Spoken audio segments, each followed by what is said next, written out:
Ang girero?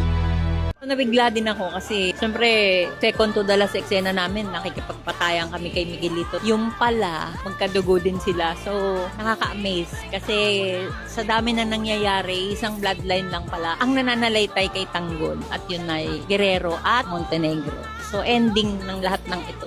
Tanggol pinakamayaman dito.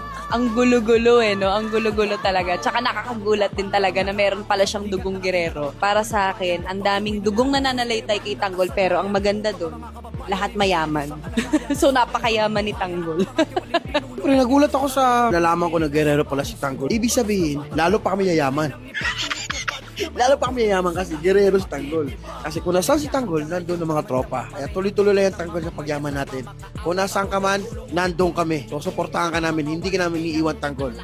Mahirap man o ginhawa, nandiyan kami sa tabi mo. Andito yung mga tropa ko suporta sa'yo. I love you, Tanggol. Nung nalaman namin na may dugong Guerrero si Tanggol, yung mga tropa, syempre, todo suporta.